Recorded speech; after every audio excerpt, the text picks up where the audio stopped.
Hello, everybody. My name is Brandon Booth, and this is my presentation on the differences of the US and Japanese public policy systems. So, before we get started with anything on this presentation or any information about these political systems, I want to talk about me a little bit just so you know where this is all coming from. So, as I stated earlier, my name is Brandon Booth, and I am a political science student at Bloomsburg University in Pennsylvania. Um, and I want to talk a little bit about why this topic is important. This topic is important because these are two major economies in the world, two major superpowers in terms of production, and with the United States, a superpower in terms of influence over other countries and military warfare. So, with these two countries being so important to the world, it's important to understand their politics and specifically looking at what is different between these systems. Now, first thing first, before we get into anything about the differences, I do want to make one thing very clear. These processes are very similar. The United States and Japan have very, very similar political structures, political systems, and, as we're talking about today, public policy processes. Now, this is not by mistake. This isn't a coincidence. Instead, this is the result of the United States' influence over Japan.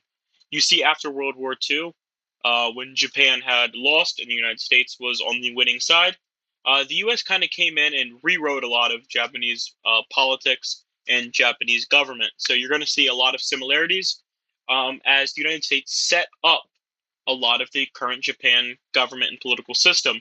But that is not what we're here to talk about today. Instead, we're going to be talking about the differences. So don't take my lack of talking about the similarities as saying that there are none, because there are many, but this is one video, so this is just going to be focused specifically on the differences. So talking about the political systems, right, where these policies being made, they're very different political systems. For example, Japan practices a unilateral system, where most of the power is concentrated in the national government. The parliament, and thus the prime minister, has a lot, which we will talk about a little bit later. It's actually the third point here, has a lot of power, basically has all of the power. This is different than the United States, where they practice a federalist system, where power is dispersed between both the national and state governments. Obviously, this was a big point at the creation of the United States, a system of federalism, a compromise between federal and state governments. That is not how it is in Japan. There, most of the power is concentrated in the national government. Now, the way that the legislative bodies function is very different as well. In both states, there are bicameral systems, meaning there's both an upper and lower body of the legislative system. However, in the United States, both legislative bodies, the House of Representatives and the Senate, must pass and agree on specific terms of any policy. Anything they pass, the House and Senate need to be on agreement on the terms and must both pass it.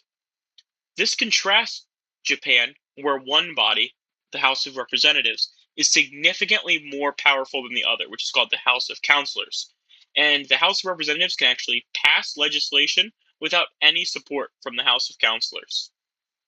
Along with this, the makeup of political parties is different between these two legislative systems. In the United States, there are only two political parties represented in either branch of the legislative system, these are being the Democratic and Republican parties. Plus, there's some independent members who don't really affiliate with either party, though end up caucusing with those parties.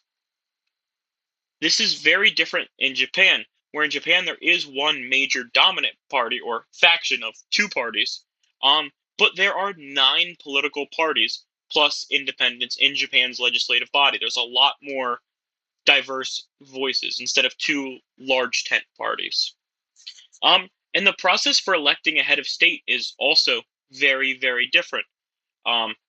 In the United States, a president is directly elected through an electoral college, meaning that each state gets a certain amount of electoral votes and elects a president that way, where there is a parliamentary system in Japan, meaning that people vote for legislative members to represent them in parliament, and then those legislative members actually pick the head of state, being the prime minister. So talking about the power structures, you'll notice that these power structures are pretty similar, and that goes back to the first point that I made, which was that Japan and U.S. are pretty similar. But there's a couple differences between these two that I felt were important to highlight. As you can see, interest groups, lobbyists, and large corporations are a big part of American bureaucracy, right? Think of the overwhelming power of money in politics in the United States. You have groups like super PACs or lobbyists with a lot of influence. Where in Japan, that is mostly brought down to big business executives. Big business has such a large part in Japanese politics. Now, both are heavily influenced by bureaucratic structures. The people who actually make day to day happen. But one thing that's very different between American politics and Japanese politics is this bottom left, the politicians. Uh, where in the United States you have a congressional committees, subcommittees, staff, right? These big structures. Party leaders really handle most everything in Japanese politics. And this comes down to something that is very pivotal to Japanese politics, which is the importance culturally of loyalty to a specific faction. Where whenever your faction or party is voting a certain way, you're expected to basically fall in line every single time. The loyalty is seen as imperative in Japanese politics, and people who stray from their party or faction within their party are really disgraced in Japanese politics. So, party leaders take a very top down approach, meaning that the leader of a specific party or faction will basically make up the policy decisions for the entire party. Now, that being said, that is those are a few of the big differences between the United States and Japanese public policy systems. As you can see there, and as has been laid out throughout this entire video, there's some big differences in the way that the legislative bodies work, the way that the executive works, different ways that head of states are elected or appointed, and there's also big differences in parties along with power structures. Thank you.